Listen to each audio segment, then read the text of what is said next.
Assalamualaikum anak-anak. Apa kabar semua? Baik. Oke, sebelum kita mulai mata pelajaran pada siang hari ini, terdahulu kita kelas bimbing doa. Ya, baik teman-teman semuanya, sebelum kita belajar mari kita berdoa. Berdoa selesai. Oke, ini siapa yang tidak hadir? Ya. Anak tahu tidak hari ini kita belajar apa? Oke, sebelum kita mulai pembelajaran, saya akan tahu kenapa bangsa asing datang ke Indonesia.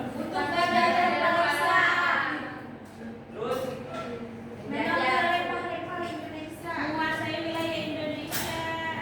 oke.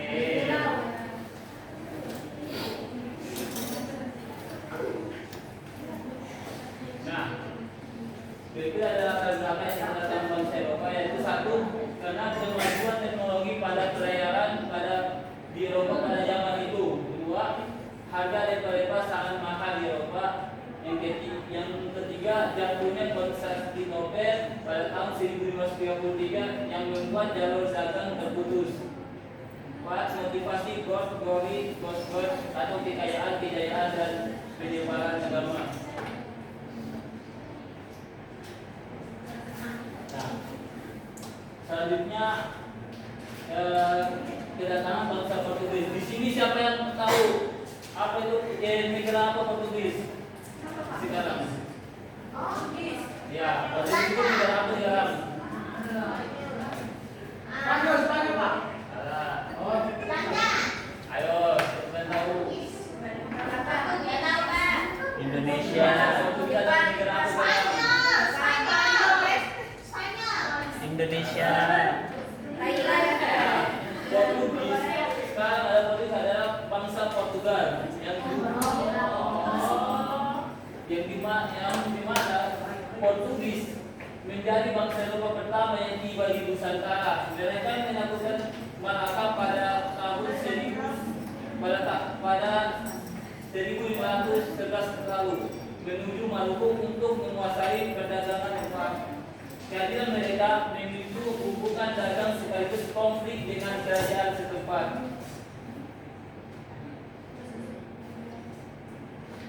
Kedua, bangsa Spanyol. Mungkin di sini kalau Spanyol nanti siapa yang tahu klub sepak bola yang terkenal di Spanyol?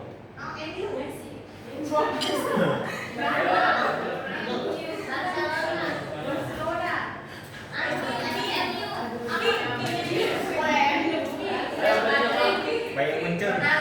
Pak, berapa, Pak? Itu negara apa, Pak? Portugis. Sudah.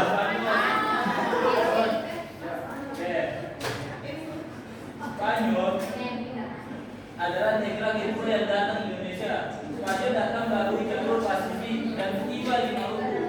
Mereka bersekutu dengan Tidore sehingga bersaing dengan Portugis yang bersekutu dengan Ternate. Persaingan berakhir setelah perjanjian Zaragoza yang membuat Spanyol meninggalkan Maluku.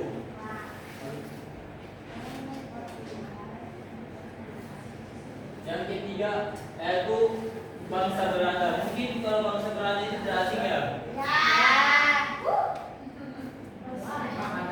Siapa yang tahu warna bendera Belanda? Ayo. Warna Tinggi, Pak.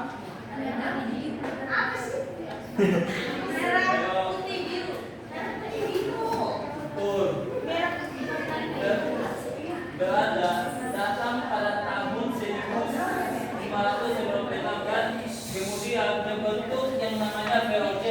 Mereka menyerahkan monopoli dan mendirikan pos-pos dagang untuk menguasai perdagangan rempah. VOC berkembang menjadi kekuatan dan besar di Nusantara pada masa itu.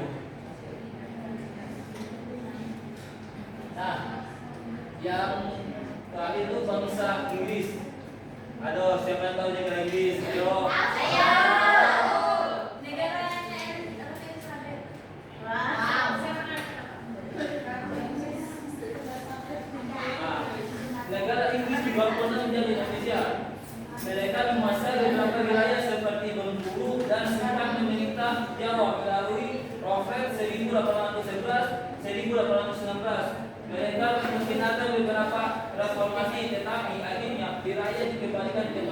Belanda.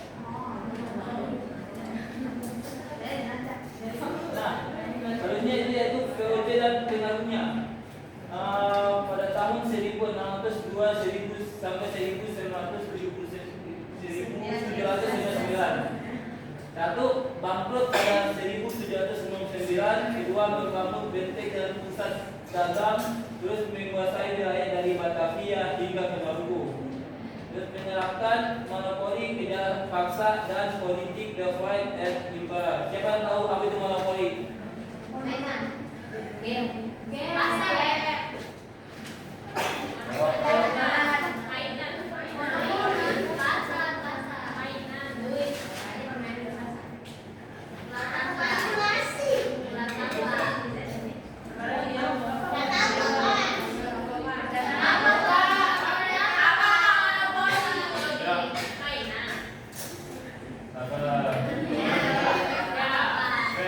Monopoli ini adalah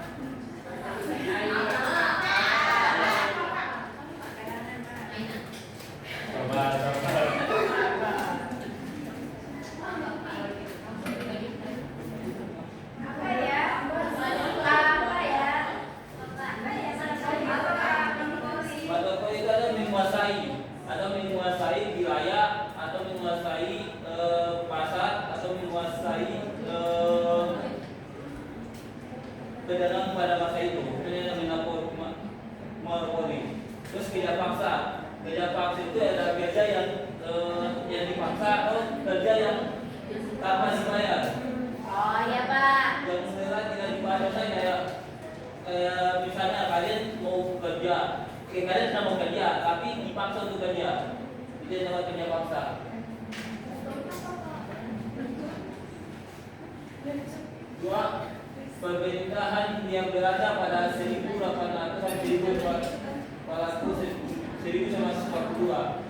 Setelah VOC bubar, beratan dengan alih langsung yaitu kebijakan terkena yaitu kerja paksa yang tadi dijelaskan.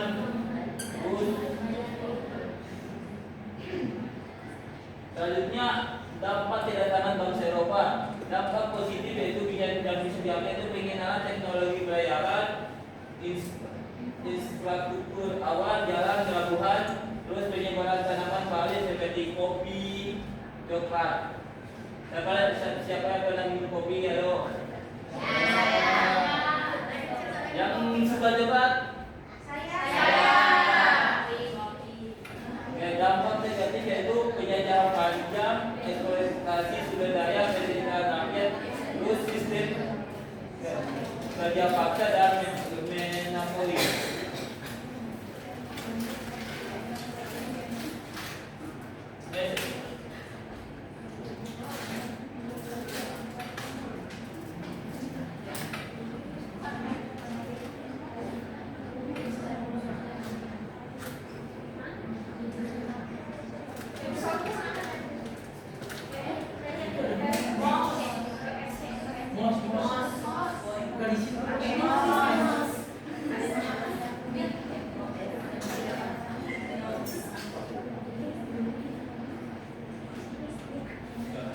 Berikut Bapak akan menggunakan video tentang kedatangan bangsa Belanda. Sebelum Bapak menggunakan video, Bapak akan membagikan sampai di kelompok dan sebelumnya Bapak akan membagi kelompok di kelompok 1 dari Novalina sampai di Resiva, kelompok 2 dari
Kerja kelompok kah? Iya. Well, bukaku. Aja lah.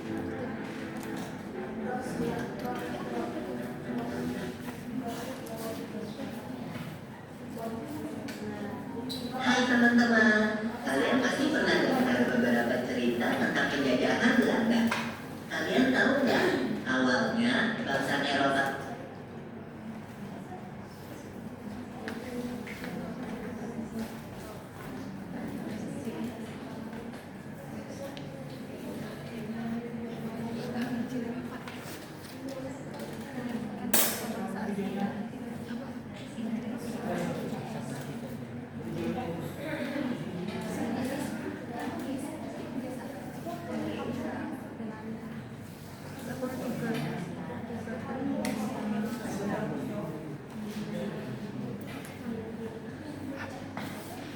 Masukin. Amin.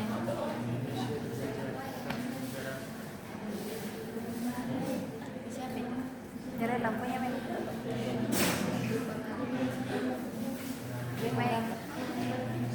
Gue kamu buka sewa, coy. Habis pacarnya, Budi. Busin. Sebelum pacarnya.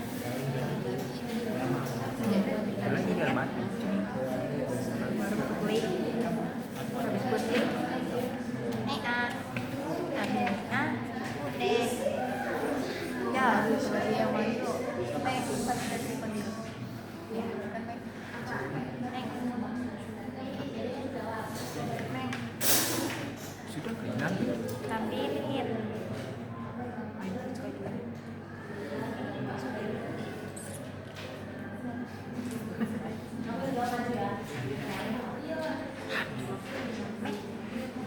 Lagi dulu tangan itu.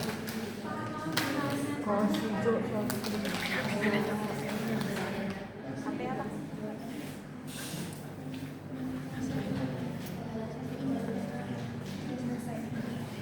Bangsa.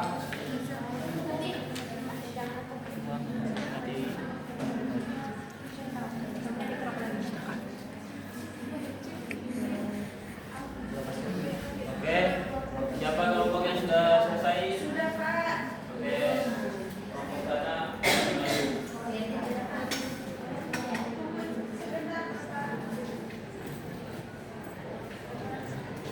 Saya Pak. Ya.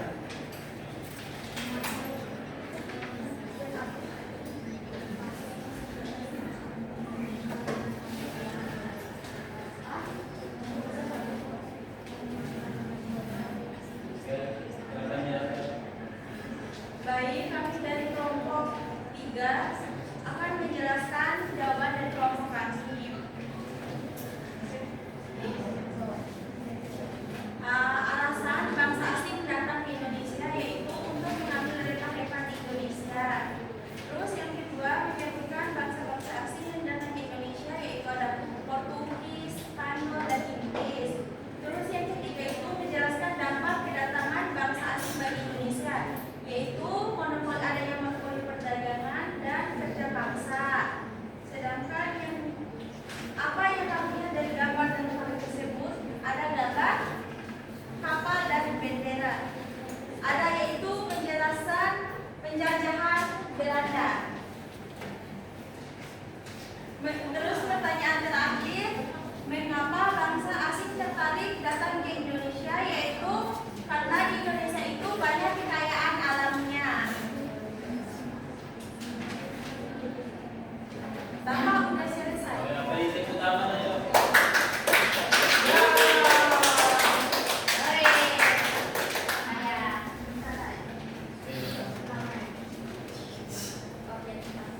Oke, sebelum tutup, siapa yang bisa memberikan kesimpulan pada mata pelajaran hari ini?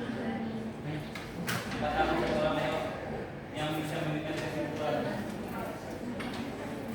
Saya Pak. Ya, Untuk kesimpulannya itu tujuan dari negara-negara Eropa yaitu mencari dan menguasai kekayaan hasil alam Indonesia. Gitu Pak. Oke, makanya menjadi kesimpulan lagi yaitu kedatangan bangsa Eropa yang membawa benda dalam berupa menjadi penjajahan yang sangat panjang dan adanya keramahan rakyat kemudian menjadi jalan yang lebih berbagi kita dan keberadaan mereka. Sebelum kita bapak menutup pada pembelajaran ini, saya dahulu kelas memimpin doa. Baik, teman-teman sebelum kita pulang, mari kita berdoa. Berdoa selesai. Oke, terima kasih. Ya, kesempatan yang diberikan dan hati-hati di jalan. Baiklah.